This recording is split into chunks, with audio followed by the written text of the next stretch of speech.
In the beginning, we were introduced to dual monsters. In the Generation X, we had fusion monsters.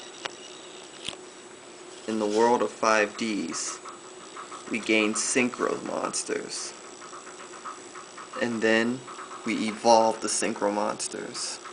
But now, we're getting exceed monsters. Hey YouTube, this is IS Yugioh, and I'm going to give a little rundown of the new anime, Yugioh Zexal. What I'm going to be doing is talking about it. It's gotten a lot of buzz lately, mostly because it's the future of Yu-Gi-Oh! Not just in terms of the anime, but we're actually getting new cards from it. So I'm going to talk about the new cards, the anime, manga, what we know, what we don't know. So, to start off, there's been one chapter of the manga out in Japan so far. It's basically just an introduction of the character. The character's name is Yoma. I don't remember his last name, but it's Yoma. It has the tradition of starting with the Y. Every character of Yu-Gi-Oh! That's actually good. Sorry, Jade and Yuki. But the way it starts is just him in his house, showing a day of him at school. He has a very bad catchphrase. I really hope it's not what it was as it's translated, because the people who were doing it had a hard time translating it, and they said, "I'm flaring up Bing" as his catchphrase, which makes no sense. So let's just pray to God that that's not actually what he said, at least without the Bing, at the very least. But they give a little preview to what an Exceed summon is, but I didn't actually see the pictures, nor do they actually go into detail. All it is, well, I'll get to it later. All I'm gonna say is, I saw a hyperactive kid character, reminded me of GX. I saw an extremely asshole bully character, it reminded me of the original Yu-Gi-Oh! I looked at this kid's hair, it reminded me of 5Ds. That's all I can really say about the manga. It's made by Kazuki Takahashi. This is the first time he's actually done a manga of Yu-Gi-Oh! Before the anime that it represents comes out, because usually he gets his hands on it after the anime is already out and running, and it's being developed by other story writers. This is the first time he's in control in a while. But he's also got DICE Studios helping him, and I'm hoping they don't influence it to the point where it sucks. But that's enough about the manga.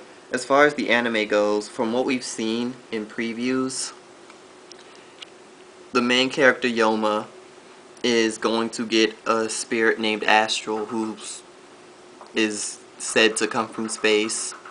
It will possess him. It will probably play card games for him. It will be his other Yugi.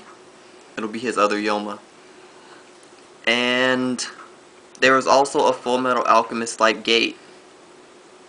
And this gate was actually referenced in the manga, saying that something very important to him would have to be lost in order for him to even open it and gain power. So that's an interesting concept.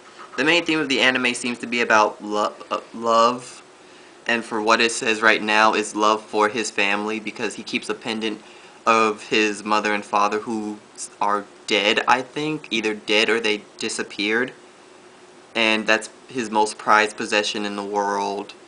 And of course, as the original Yu-Gi-Oh! Goes, the bully character, who is the main bad guy right now, takes it, breaks it, and throws it away to the side. So there's a lot of references to the original Yu-Gi-Oh! In the way the characters are meeting in the beginning, especially because there's one asshole character who's really mean to the main characters, but the main character decides to stick up for him anyway.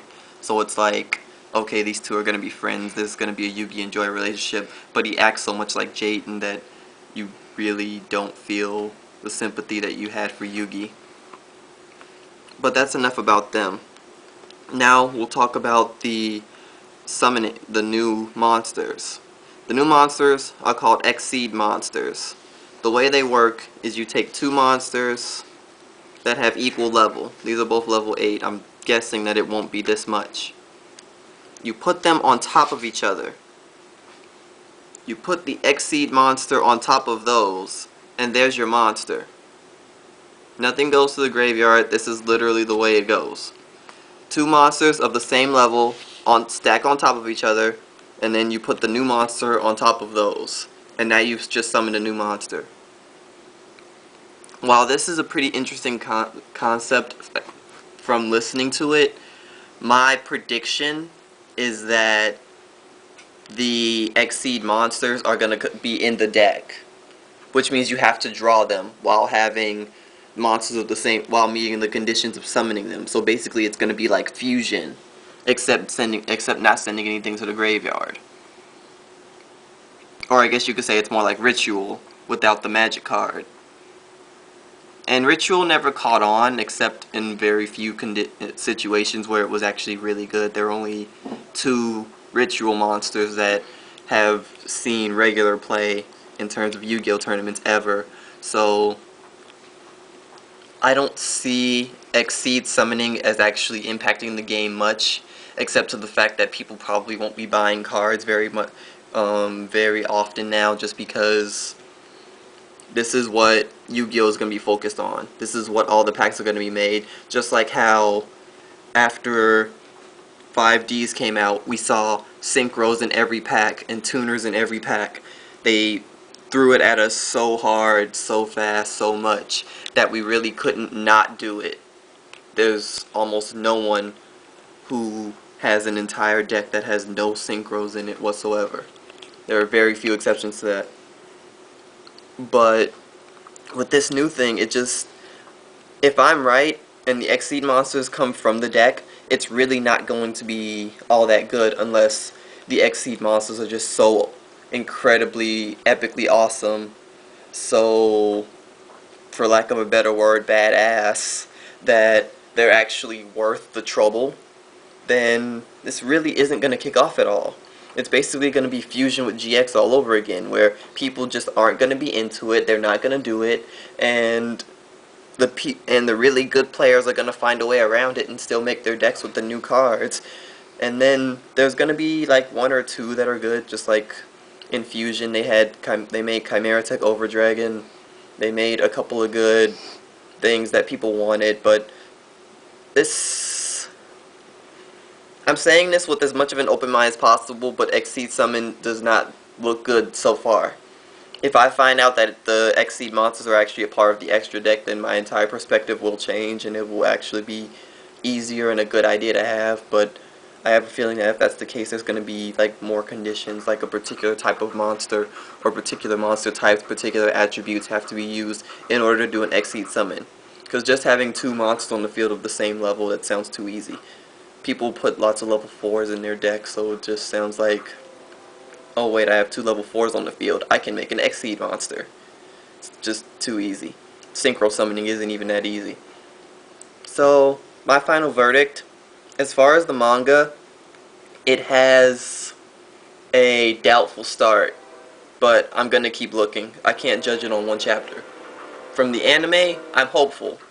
The concept of an alien from space possessing the character and a gateway into some unknown power actually is kind of interesting, to the point where I am willing to see what it's about.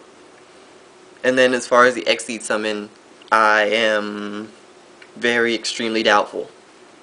I don't see it going very far unless there's something to it that I don't know. Which anyone who knows anything else is free to comment saying anything. Just remember, rude comments will be deleted. Also, if you want to talk about this, if you want to give your opinion on what you think of Xseed Summon, the Yu-Gi-Oh Zexal manga, or the Yu-Gi-Oh Zexal anime, from what we know, and just predictions of yours, then you can feel free to write those in the comments too.